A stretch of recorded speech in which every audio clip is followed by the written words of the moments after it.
I was standing at the altar in front of 200 people when my phone buzzed in my tuxedo pocket.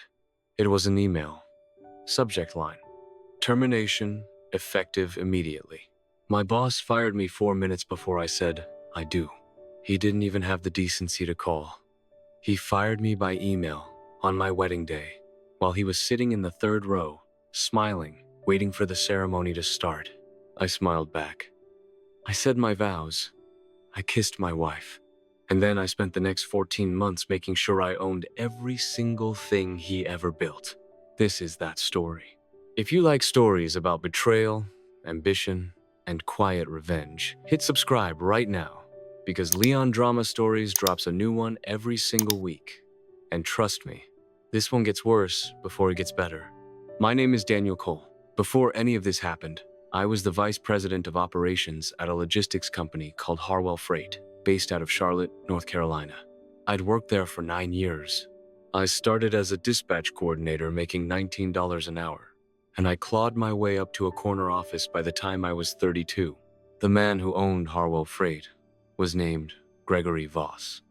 61 years old, silver hair, the kind of handshake that felt like a performance. Gregory built that company from a single truck in 1994 into a $200 million operation. He liked to remind everyone of that, constantly. For years, I thought Gregory respected me.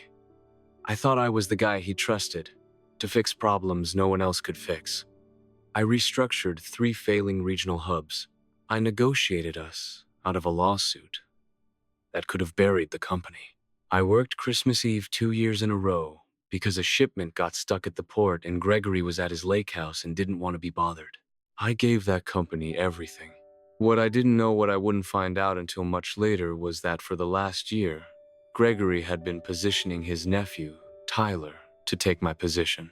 Tyler was 26. Tyler had a business degree and 0 real-world experience, and a last name that mattered more than either of those things. Gregory needed an excuse to get rid of me, and he found one in the cruelest possible way. My wedding was on a Saturday in June. Gregory was invited not because we were close, but because that's what you do when your boss has known you for 9 years. You invite him. You hope he sends a gift and leaves early. He came. He sat in the third row. He smiled for photos. And at 4:47 p.m., 4 minutes before the ceremony started, an email landed in my inbox from HR, copying Gregory directly. Daniel, following a recent internal review, your position has been eliminated effective today. Please return all company property by Monday. We wish you the best in your future endeavors. I read it standing behind a curtain, waiting for the doors to open. My hands were shaking. My best man, Marcus, asked if I was okay. I told him I was fine. Then the doors opened, and I walked down the aisle of my own wedding, knowing the man smiling at me from the third row had just taken away 9 years of my life on purpose, on this day, because he could.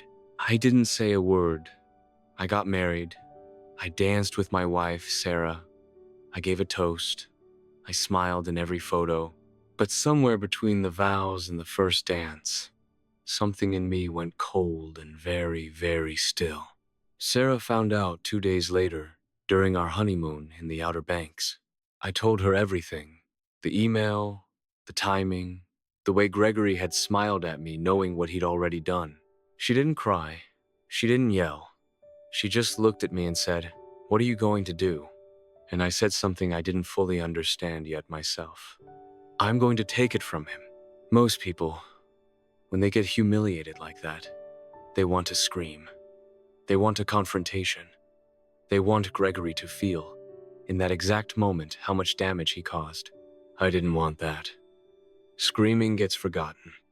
I wanted something permanent. So I went quiet. I went so quiet that people thought I'd given up. I took a severance package. Gregory's lawyers offered me small, almost insulting, but I signed it anyway, because I needed him to think I'd folded. I needed him comfortable. Then I did 3 things over the next year that nobody at Harwell Freight knew about. First, I used my severance and most of our wedding gift money to buy a small, struggling freight brokerage 30 miles outside Charlotte. It had 4 employees and a client list that was barely breathing. Nobody thought it mattered. Gregory didn't even know it existed. Second, I started rebuilding relationships quietly, carefully, with every major client Harwell Freight had. Not by poaching them outright. That would have triggered lawsuits and noise.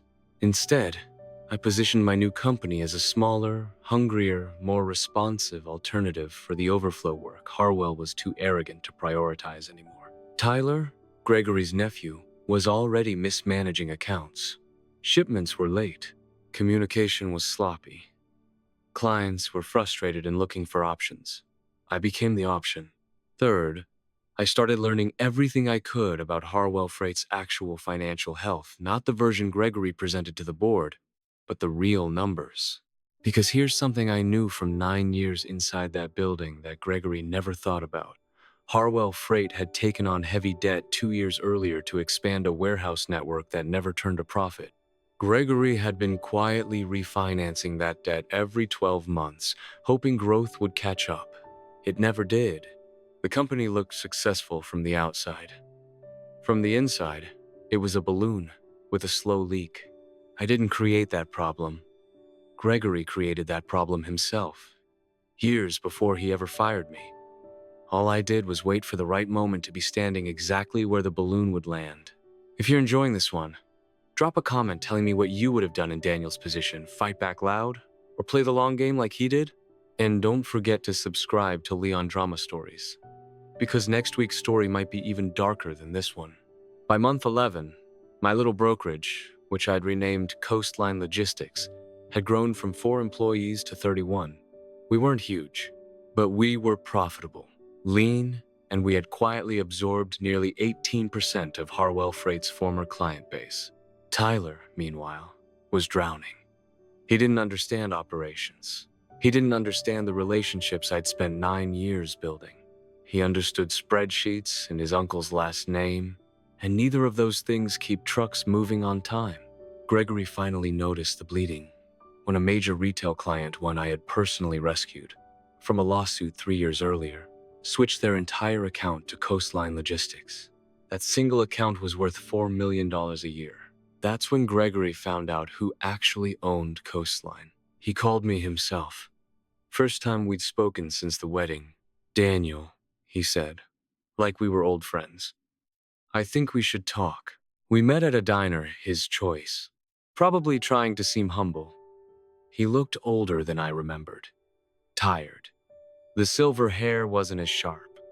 The handshake didn't feel like a performance anymore. It felt like a man checking if his hand still worked. "I'm having some liquidity issues," he said. Corporate language for "I'm drowning." I already knew.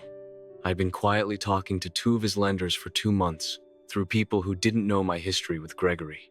The debt on that warehouse expansion was coming due, and the banks were getting nervous. Gregory needed an investor, or a buyer, or a miracle. "I might be looking for a strategic partner," he said. "Someone who understands the business, someone like you." He didn't even remember, or didn't want to remember, that the reason I understood the business so well was because I'd built half of it myself, and he'd fired me for it on the worst possible day he could have chosen. I let him talk. I let him pitch me on investing in his own company, completely unaware that I already controlled the relationships keeping it alive. Then I said, "Gregory, I'm not interested in being a partner." His face fell. "I'm interested in buying the whole thing." It took 4 more months of negotiations, lawyers, and due diligence. Gregory tried to find other buyers. Nobody else wanted a company carrying that much debt with that little client retention. I was the only serious offer on the table, and we both knew it. The final number was lower than what Harwell Freight was worth at its peak, but it was enough to clear Gregory's debt and let him walk away with something. More than he deserved, honestly. But I didn't do this to destroy him. I did it to prove something to myself. On the day we signed the final paperwork, Gregory looked at me across the conference table, a table I used to sit at as his employee, now sitting at as his buyer, and he asked the only question that seemed to actually matter to him. Was this about the wedding? I thought about lying. I thought about saying something cold and dramatic. Instead, I told him the truth. No, Gregory. This was about 9 years of being good at my job and still being disposable to you. The wedding just showed me exactly who you were. I didn't need revenge. I needed clarity. He didn't say anything after that. He signed the papers. He shook my hand, that performance handshake, one last time, and he left the building he'd spent 30 years building for the last time, as someone else's former employee. Tyler didn't stay either. I offered him a junior role, mostly to see what he'd say. He declined. I think some part of him knew he'd never earned anything in that building, and standing in it under new ownership would have made that obvious every single day. I kept almost the entire original staff. The dispatchers, the drivers, the people who'd actually kept that company running while Gregory took credit for it from his lake house. They deserved better than what they'd gotten, and giving them stability felt more satisfying than anything else in this entire story. Sarah was in the parking lot when I walked out of Harwell Freight, now legally renamed Coastline Freight Group, for the first time as the owner. She didn't say, "I told you so." She just hugged me and said, "You did it the hard way." "I did it the right way," I said. She smiled. "Same thing with you." Today, Coastline Freight Group operates in 11 states. We're not the biggest company in the industry. We're not trying to be. But every person who works for me knows that loyalty actually means something here, because I know exactly what it feels like when it doesn't. Gregory, last I heard, consults part-time for a competitor. Smaller paycheck, smaller office, no nephew shadowing him this time. I don't think about that email anymore.